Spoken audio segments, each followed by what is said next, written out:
You've probably heard it a million times, right? Someone says, well, that's your truth, but it's not my truth. It's everywhere today. This idea that truth is kind of personal, something we each just get to create for ourselves. But what if that's a huge misunderstanding of how reality works? What if there's something solid, something real that we can actually know? Okay, let's dive into this. So this question, it really gets right to the heart of the matter. Is truth something we invent, or is it something we discover? Think about it like this. Your favorite flavor of ice cream, that's a personal truth. But the law of gravity? Well, that's true for everyone, whether you believe in it or like it or even know about it. So which category does all the important stuff in life fall into? And this is the crucial distinction. On one side, you've got your truth. It's based on feelings, it's totally personal, and yeah, it can change in a heartbeat. But on the other side, we have the truth. It's objective, it's public, and it's stable. It doesn't bend to our feelings. And you can see the problem, right? If my truth and your truth clash, we just end up in total chaos. That's exactly why we need a better, more reliable way of understanding what it actually means to know something.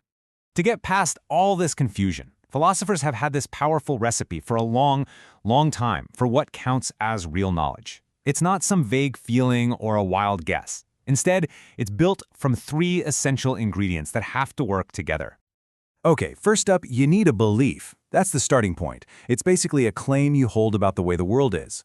Let's use an analogy here. Imagine an archer aiming an arrow. Your belief is the arrow you're pointing at the target a reality. It's your shot. But here's the thing. Just believing something, no matter how sincere you are, doesn't make it true. So the second ingredient is truth itself. Truth is the bullseye. It's the way reality actually is, no matter what anybody thinks about it. For your belief to count as true, your arrow has to actually hit that target. It's got to match the facts. And this third piece, this is the real game changer, justification.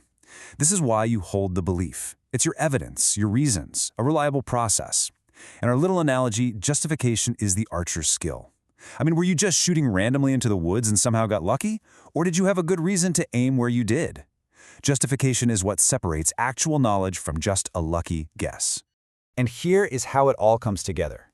When you have a belief that actually lines up with the truth, and you have good justification for holding it, that's when you have knowledge. It's called a justified true belief, and it's a rock-solid way to think about what we know. But this brings up an even deeper question. Why should we even assume this whole process works at all? Why can we trust that our minds can actually connect with reality? What makes knowledge itself even possible in the first place? So this right here, this reveals the unspoken assumptions behind all of our thinking, including science itself.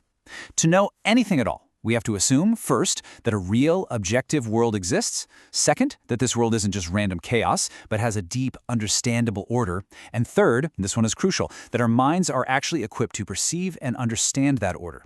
You see, science can't prove these things. It has to stand on them to even get started. And this is so powerful that even a non-religious philosopher, Alex Rosenberg, basically says that the success of science would be an outright miracle if the universe wasn't orderly and our minds weren't tuned into it. The fact that science works, that we can build technology with it and predict the future, that is a massive clue that reality is not just an accident. Okay, so if the success of science points to an orderly universe, the next logical question is, where does that order come from? Well, the Christian worldview offers a really compelling answer. It proposes that a rational, creative God designed a universe that reflects his own orderly nature, and then he made our minds with the capacity to discover it. From this perspective, the success of science isn't some crazy miracle. It's exactly what we'd expect. But this often leads to a pretty common objection. A lot of people think science has made God unnecessary, that it's the only valid path to truth. This is a fair challenge, and it's a very popular idea. It's called scientism. Scientism is the belief that science is the only source of real knowledge. Basically, if you can't prove something in a lab or measure it with instruments, then it's just an opinion. But here's the fatal flaw in that thinking. That very statement, I only trust what science can discover, is a philosophical claim about science. It's not a scientific conclusion from science. You can't put that statement in a test tube and prove it's true, can you? Scientism is a self-refuting idea because it fails its own test. There are tons of things we know through logic, through history, through morality, that science isn't even designed to address. What's really fascinating is that even brilliant scientists have looked at the profound order of the universe and concluded it has to point to something more. The famous astronomer Fred Hoyle, thinking about the fine-tuning of cosmic laws, said it seems like a super-intellect has monkeyed with physics. The evidence for design and order is just that compelling. So let's bring all of this home. Why does any of this matter for our actual lives?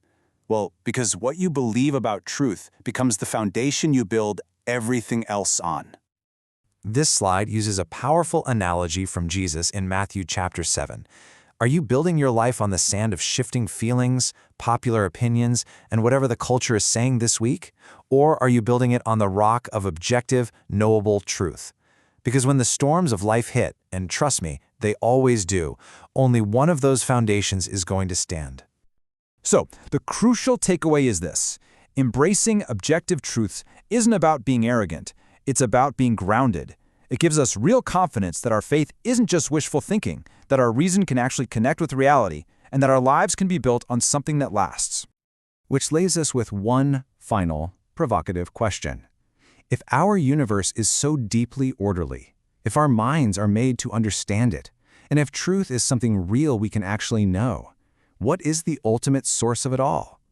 What grounds the very logic, reason, and truth that we depend on every single moment of every single day?